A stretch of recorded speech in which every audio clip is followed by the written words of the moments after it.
Pour accueillir la biodiversité dans son jardin, il faut déjà commencer par ce qu'il y a sous nos pieds.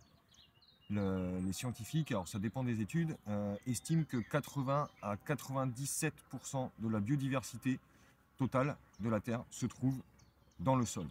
Donc déjà, pour accueillir la biodiversité, le premier maillon qui est vraiment essentiel à soigner et à s'occuper, c'est le sol, la terre. Dans une poignée de terre comme ça, il y a plus d'êtres vivants que d'êtres humains sur toute la planète. C'est-à-dire qu'il y a des milliards d'êtres vivants dans juste une poignée de terre. Alors ces êtres vivants sont très très diversifiés, hein. Il y a plein d'espèces et de règnes différents.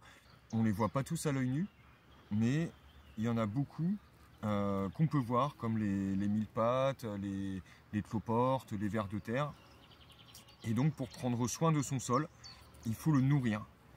Et pour nourrir son sol, on peut recréer l'écosystème de la forêt, qui est l'écosystème final sous nos climats tempérés d'Europe. C'est-à-dire amener de la matière carbonée sur le sol sans l'enfouir. Donc soit de la paille, du foin, des feuilles mortes, du BRF, ce qu'on a sous la main. Et faire un bon mulch assez épais pour nourrir ce sol, nourrir cette vie du sol. Et c'est après la vie du sol qui va nourrir les plantes qu'on va faire pousser dessus. Mais c'est vraiment le premier maillon essentiel à s'occuper dans son jardin, c'est sa terre, son sol.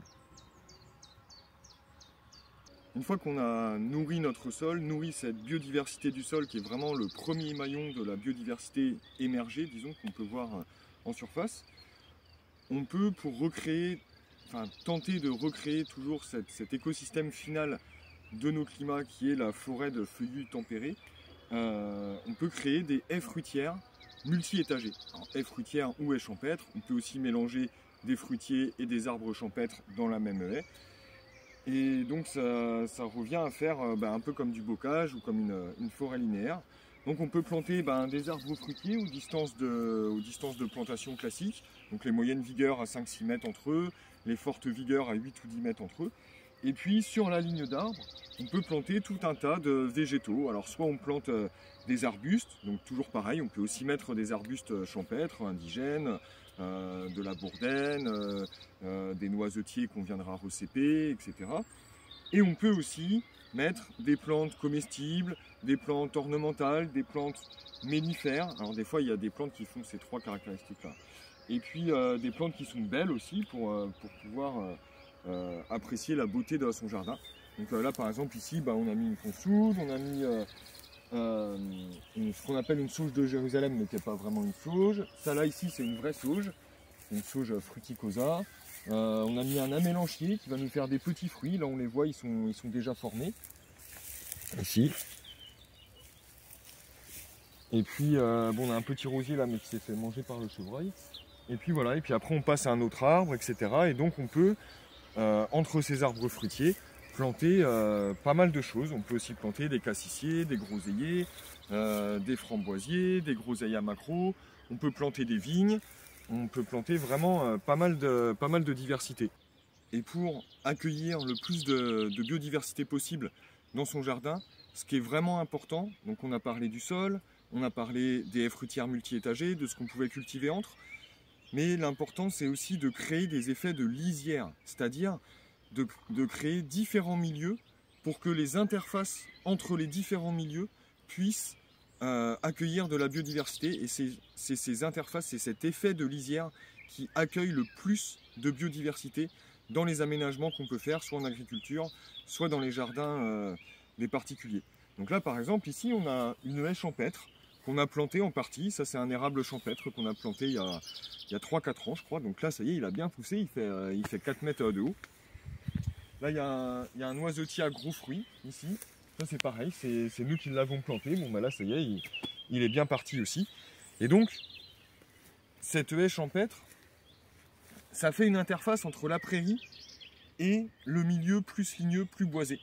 Et dans cette interface, en fait, il n'y a pas juste la biodiversité de la prairie plus la biodiversité de la haie champêtre.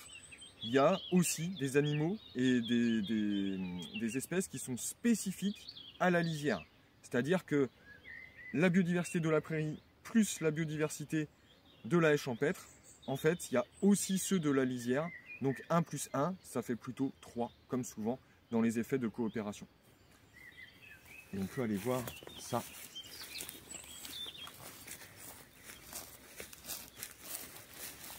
Voilà, un exemple de ce qu'on peut trouver dans son jardin et qui est vraiment intéressant aussi. Ça, c'est une fourmilière avec des grosses fourmis qui sont noires et rouges. Je crois que ce sont des fourmis rousses. Et ces fourmis-là, c'est notamment celles qui mangent les chenilles processionnaires du pin. Et là, elles se sont servies des restes de paillage, de paille qu'on avait mis au pied des arbres pour construire leur fourmilière. Celles qui vont rassembler la paille? Oui. Elles l'ont ramené brin par brin? Oui, c'est pas moi qui ai fait un tas. C'est vraiment elles qui l'ont ramené. Et puis l'entrée, elle est là. On voit qu'il y a un gros trou ici. Là. Voilà.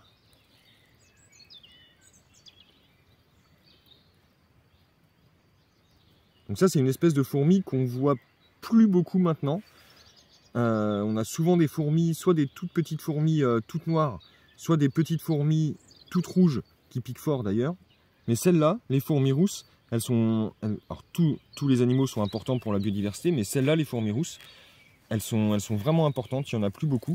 Et donc c'est vrai que d'amener de la matière organique sur le sol, ça leur a permis à elles de pouvoir construire leur fourmilière.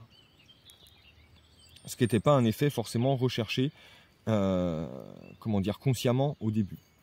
Et puis après, on peut aussi laisser dans son jardin des endroits où on laisse un petit tas de branches, un autre endroit où on laisse un petit tas de pierres pour pouvoir accueillir les hérissons, les belettes.